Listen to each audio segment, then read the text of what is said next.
or there are reports rather, that the UK is not sharing targeting intelligence. Yeah, a couple points. The United States, there's reasons why we have those assets in the region, and that is to collect intelligence, and we're actioning on that. Obviously, I won't go any deeper when it comes to intelligence matters. I did see a CNN report yesterday. I'm not going to go into great detail and to say that it's a false story. It's a fake story. And what's happening now is people with a business card that has a government email on it become sources because they don't know, they're not even in the know. So they either have an agenda or they want to make themselves important.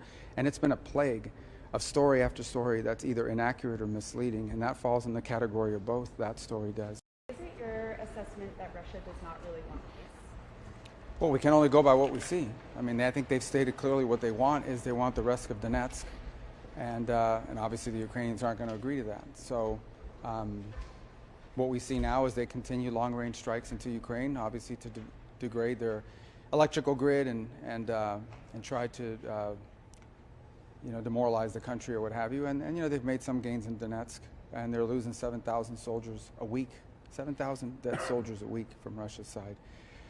So as of now, I mean, that's the assessment we have to make. They've made a demand that Ukraine can't agree to, and so we're sort of where we are at this point. Mr. Secretary, I was told by the European representative on foreign policy, Kaja Kallas, that it was discussed, the Venezuela military operations were discussed. Not with me. No one raised it. I mean, no one in the meeting raised it. Raised in meetings. Not with me. They didn't raise it with me. They may have raised it among themselves, but they all came now from CELAC or whatever they were at. But it didn't come up once in any of the gatherings that we had, either last night or today. And will the Saudis get a security deal that is better than the deal that that Qatar previously got? Well, we're still working through all that. I mean, obviously, all that will be announced just prior to or during the visit. But we'll have some good agreements to sign with them. A lot of progress has been made since the president's visit there. So we're working through that. I feel good about where it's at. There's still a few things that need to be tightened up. Nothing has happened in this entire process that has impeded our ability to identify drug boats and strike them. Without getting into details on the you mentioned that.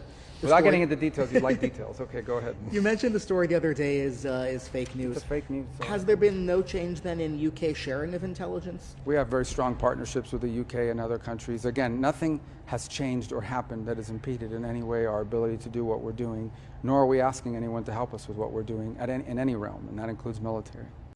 It clearly was a terrorist attack, and it was a car loaded with highly explosive materials that detonated and killed a lot of people.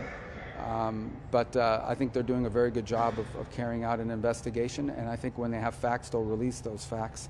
So, but clearly, I mean, we're aware of the potential that it has, and so we spoke about that a little bit today, the potential that it has to become something broader.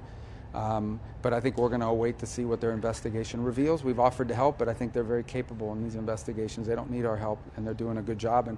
But yes, look, certainly there's some concern about events in the West Bank spilling over and creating an effect that could undermine what we're doing in Gaza. We don't expect it to. We'll do everything we can to make sure it doesn't happen.